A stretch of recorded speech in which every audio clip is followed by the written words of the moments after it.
This Islam slanderer converted to Islam after researching to discredit the Quran. Imagine someone who from the beginning of his life never showed any interest in understanding Islam, but rather opposed it. He viewed Islam as a foreign religion threatening Western civilization. In his mind, Islam was synonymous with violence, backwardness, and ignorance. All these prejudices were wrapped in academic ego and framed as an intellectual mission. To expose the lies of the Quran, he is Julian Masson, a secular thinker from Lyon, France, who from a young age was active in atheist communities and anti-religion movements. He did not just emotionally hate Islam but seriously conducted research to attack it. He read tafsir, Islamic history, and even studied classical Arabic, not out of admiration, but to find loopholes and weaknesses to exploit. For him, if he could prove that the Quran was a human work, then the entire foundation of Muslim faith would collapse. Julian once said in one of his public lectures at the University of Strasbourg, "Religion should have no place in modern society, and Islam, with all its harsh dogmas, must be dissected academically so society realizes how dangerous that book is to common sense." Applause thundered. Many atheist students and secularism supporters hailed him as a civilization hero. However, behind that arrogance, Julian carried a deeper personal mission: to write a book exposing the Quran based on linguistic, sociological, and historical approaches. He started with full confidence that he would succeed. But his intellectual journey was not that easy. When he began reading the Quran with a scientific perspective, he found patterns that instead confused him.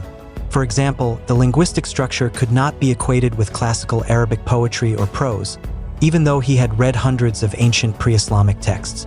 He was also shaken when studying the following verse, Surah An-Nisa, verse 82. "Then do they not reflect upon the Quran? If it had been from any other than Allah, they would have found within it much contradiction." This verse seemed like an open challenge to researchers like him. Julian was provoked. He began investigating the Quran's consistency from linguistic, legal, and historical narrative aspects. He wanted to prove that this verse was wrong. However, the more he tried, the more he struggled to find contradictions that could be scientifically accountable. For 2 full years, he delved into the Quran, not as a believer, but as an opponent. But strangely, every time he tried to attack, he felt attacked back by the logic of the book itself. The Quran seemed to speak directly to him, challenge him, even dismantle his arguments one by one. One of the most shaking moments happened when he read Surah Fussilat, verse 53. "We will show them our signs in the horizons and within themselves until it becomes clear to them that it is the truth." He closed the book. He pondered for a long time, not because he ran out of arguments, but because his heart began to tremble. He felt shown something he could not deny, that in his hatred and rejection all this time, there was something stronger at work. The truth. Julian then began to ask himself, if the Quran is not from God, why is its content so profound? Why does it make me feel debated back? He tried to resist with a hardened heart, but his inner self could no longer lie to him. One winter night, he cried. For the first time in his life, he no longer cursed religion. He humbled himself and prayed, even though he still doubted to whom he was praying. But that prayer eventually brought an answer, until finally, in a small mosque in Marseille, with a trembling voice and uncontrollable tears, Julian uttered the 2 sentences of the Shahada. The people in the mosque fell silent for a moment. An imam standing beside him gently said, "Today you are no longer Julian the challenger. You are our brother, a defender of the truth." And that was the beginning of an extraordinary transformation. After deciding to focus on dismantling the truth of Islam, Julian Masson did not begin his journey with mere emotion or sentiment. He knew that to overthrow something believed by billions, he must be armed with knowledge. Julian was no intellectual sluggard. He was a professor of religious philosophy teaching at Université Lumière Lyon II, a rationalist thinker who highly valued Aristotelian logic and Descartes' method of critique. He collected classical books of tafsir, researched Orientalist literature, and even requested special access to old Quranic manuscripts stored in the National Library of France, and his study filled with notes and scribbled papers. Julian said to one of his colleagues, fellow atheists, Dr. Thierry Morel, "I will not attack superficially. I will attack from within. I want to break that belief from the root of its logic." Thierry smiled cynically. "But you forget, Julian. Islam is not just logic, it's emotion. Fanaticism. Do you think logic can penetrate it?" Julian stared sharply. "Precisely because of that, I must prove that their faith is built on something fragile. I will start with their holy book." He then devised a grand plan, a scientific book titled Deconstruction of Revelation, in which he would dismantle the Quran as the result of Muhammad's social and political processes, not a revelation from God. But to write that, Julian realized, he must read the Quran himself thoroughly without translations. Thus began a new chapter in his life. He took classical Arabic courses at the Institut National de Langues et Civilisations Orientales, Inalco, Paris. He not only learned grammar but also the science of balagha, Arabic rhetoric. He wanted to make sure he truly understood the context and style of the book. However, from the beginning of reading Al-Fatiha, Julian felt something was bothering him.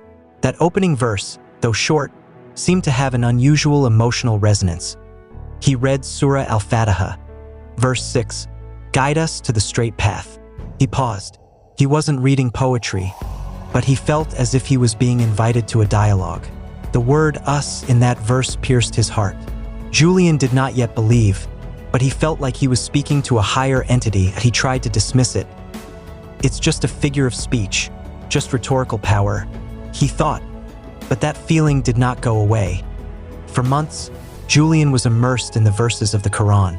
He noted the sentence structure, repetition patterns, changes in first and third person perspectives, and themes such as creation, the history of prophets, and the final judgment. However, it wasn't just the language that made him waver, but the unchanging consistency of the message throughout the verses. From the revelations in Mecca to the revelations in Medina, that he tried to find contradictions as he had hoped. But he instead found that the Quran steadfastly maintained one key concept: Tawhid, the oneness of God. Surah Al-Baqarah, verse 163. "And your God is one God. There is no deity except Him, the entirely merciful, the especially merciful." This verse led him to reflect deeper. He compared it with other books, including the Bible in Hebrew and Greek. He began to feel that the unity of message in the Quran could not be explained solely from historical or sociological perspectives. There were too many patterns, too many connections, all of which emerged from someone who, historically, never learned to read and write. How could an illiterate Muhammad compose a text with this kind of linguistic structure? He muttered to himself that he became increasingly confused when delving into how the Quran explained natural phenomena. Not because of its language style, but because of the precision of its statements. For example, when he read Surah An-Nur, verse 44, "Allah alternates the night and the day. Indeed, in that is a lesson for those who have vision." Julian analyzed this verse with data on the Earth's rotation. He knew that during the time of the Prophet Muhammad, there was no concept of the Earth rotating, let alone the alternation of day and night as a result of Earth's movement. But why did this verse sound in line with modern scientific knowledge? He had no solid answer. Day by day, Julian became more absorbed in the investigation that he initially thought would be easy. But what he found was not cracks, but a very solid foundation. When Thierry met him again in Paris and asked, "How is your book project coming along?" Julian simply replied, "Instead of finding weaknesses, I found myself being attacked back by its content." Thierry laughed, thinking it was sarcasm. But Julian did not laugh. In silence, he began to wonder, was I really researching to destroy Islam, or am I being guided to know it?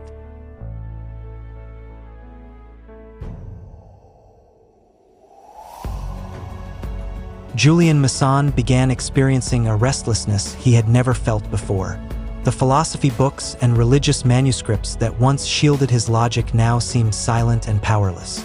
He felt that the Quran did not just answer questions, but answered even before he had a chance to ask. One cold night in his apartment in the Belleville district of Paris, Julian was rereading Surah Maryam. He initially only wanted to review the narrative of Jesus' birth from the Islamic perspective. But something disturbed him. In the middle of the reading, his eyes suddenly fixed on one verse, Surah Maryam, verse 35. "It is not appropriate for Allah to take a son. Exalted is He. When he decrees an affair, he only says to it, be, and it is. Julian abruptly closed the mushaf. He took a deep breath. He said to himself, that is like a direct answer to the arguments I have built in my mind all this time. He had long rejected the Christian concept of divinity because, to him, the logic of divinity could not reconcile with the concept of the Son of God born of a woman.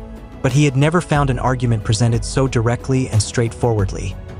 The next day, he sat for a long time in a cafe on Rue de Belleville, gazing at the sky.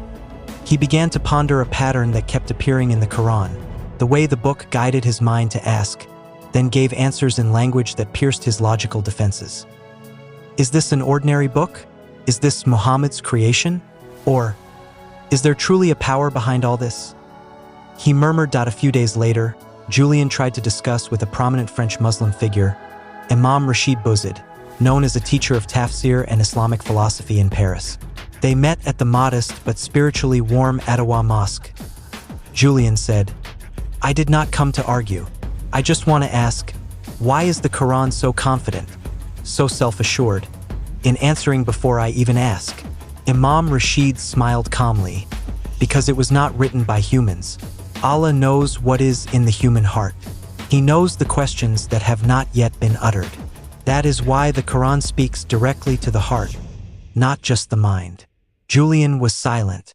Imam Rashid continued by quoting a verse, Surah Az-Zumar, verse 27. Indeed, we have made for mankind in this Quran every kind of example that they might remember. Julian then said softly, I used to think the holy book was just a collection of dogma, but this is like a conversation space between the creator and the creation. In the following days, Julian's interest turned into admiration. He no longer read the Quran to find faults. He read it to find answers to the emptiness he had felt for years. One night, as he opened Surah Fussilat, he read the following verse. Surah Fussilat, verse 53. We will show them our signs in the horizons and within themselves until it becomes clear to them that it is the truth. That verse shook his soul. He could not turn away from the meaning that emerged. Is this what is happening to me? He thought. Julian did not know what to do. He was not someone who easily believed, but he could no longer ignore all this. He had seen those signs, in the sky of his mind, in his heart that was beginning to be restless yet peaceful. Before going home that night, he stood for a long time at Jourdain metro station, watching the flow of people. He whispered to himself, if this is not the truth, why can't I run away from it?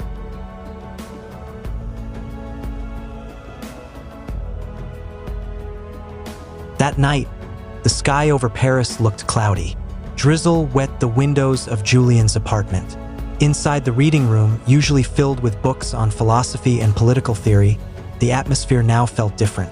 There was an open Quran mushaf and a cup of tea, now cold and untouched. Julian sat alone. His hands held a sheet of paper containing small notes he had written while studying the Quran. Notes that were originally intended to academically criticize Islam had now turned into a list of questions shaking the foundation of his long-held beliefs. He reread a verse he had underlined in thick red. Surah Muhammad, verse 24. Then do they not reflect upon the Quran? Or are there locks upon their hearts? Julian stared blankly out the window. The rain grew heavier. His heart felt tight. He murmured, is it my heart that has been locked all this time? I have been proud of my logic, my intellectualism. But this verse makes me ashamed. For the first time since his youth, Julian cried. He felt like someone who had walked for decades on a path he thought was right, but suddenly found a big sign pointing the opposite way. He refused to believe, but his heart could not deny the reality that the Quran touched something no other book ever had. A few days later, Julian decided to visit Imam Rashid Bouzid again, this time not to ask questions, but to open himself up. In the quiet small room of the mosque, Julian spoke softly. Imam, I did not come for a discussion. I came because I can no longer pretend to be strong. I have seen, I have felt, but I am still afraid. Imam Rashid nodded slowly, then replied, fear is part of honesty. Even Prophet Abraham, the seeker of God, had doubts before Allah showed him how life is resurrected. Surah Al-Baqarah, Verse 260. And mention when Abraham said, "My Lord, show me how you give life to the dead." Allah said, "Have you not believed?" Abraham said, "Yes, but I ask only that my heart may be satisfied." Julian was silent. He closed his eyes and said, "My heart is not yet satisfied, but I want to try. I want to feel directly whether that peace is truly real." Imam Rashid then suggested Julian do something he had avoided all this time. Prostrate, sujud. You don't have to say the Shahada today if you're not ready, but try one thing. Perform ablution and prostrate. Let God speak directly to your heart. Julian followed that advice. With a pounding heart, he stood beside the small mosque.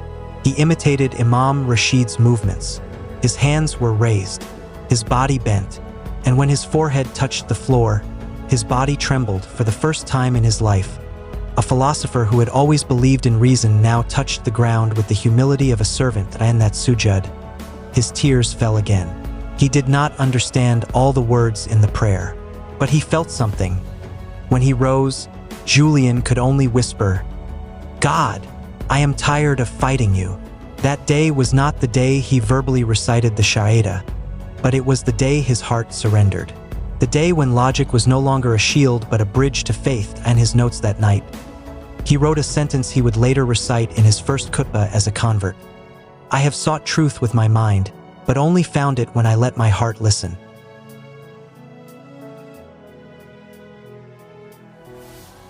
That morning, Julian stood in front of the mirror. His face looked calm, but his eyes held a deep turmoil. He had prostrated. He had cried. Yet, the path to change was never that easy. In his hands, he held two things. One was a copy of the paper for the secular philosophy seminar he had to present at the Sorbonne next week, and the other was a small Quran mushaf given by Imam Rashid. Julian murmured to himself, "I live in two worlds, the world that praises me for reason, and this world, the world that moves me because of faith. But how long can I stand between the two?" He opened again the tafsir notes he had written. One verse made him silent for quite a while. Surah An-Nur, verse 35. Allah is the light of the heavens and the earth. He read the tafsir of that verse carefully. He found that it was not merely physical light meant, but the light of meaning, guidance, and direction for the lost heart. Julian looked out the window. The morning sunlight gently seeped into his reading room. His heart trembled. He knew it was not the sunlight that made him cry, but another light. A light that now slowly illuminated his heart at the university. His colleagues began to notice Julian's change. He no longer argued so passionately against theistic arguments. He became quieter, more reflective. Professor Etienne, a close friend and his academic mentor, once approached him in the campus cafeteria. "Julian, I see you've changed. You're no longer the Julian you used to be." Julian smiled faintly, then replied, "I don't know if I've changed, or if I'm just beginning to find my true self." Etienne chuckled, then leaned closer. "You're not falling in love, are you?" Julian looked at him seriously, then said softly, "On the contrary, I feel loved by something that no philosophy can explain." Those words made Etienne silent, but he did not ask further. Julian knew his time had not yet come to explain everything. That night, Julian returned to the mosque, this time not with doubt, but with a growing firmness. In that small room, Imam Rashid welcomed him warmly. They sat together under the dim light. Julian looked at the Imam and said, "I have been running for too long, but every step I took only brought me closer to Islam. I am tired of hiding. I want to know God, not just through books, but through servitude." Imam Rashid bowed his head in gratitude, then replied, "If you are ready, then say it with your heart. The tongue only follows. And witness that today you are reborn." Julian nodded. He took a deep breath, then uttered softly but clearly, "Ashhadu an la ilaha illa Allah, wa ashhadu anna Muhammadan Rasul Allah." Tears fell again, but this time not from anxiety, but from peace. When he finished saying the last word of the Shahada, Julian seemed to release all the burdens he had carried since youth. The burden of ego, the burden of arrogance, and the burden of emptiness. Imam Rashid hugged him tightly and whispered, "Welcome, Julian," or, "Would you like to choose an Islamic name?" Julian smiled and replied, "I want to keep my name, but from today, I am no longer the old Julian. I am Julian who surrenders." That day, Julian wrote a sentence that he stuck on his bookshelf. "I used to be a seeker of truth, but now, I am a servant who has been met by his light."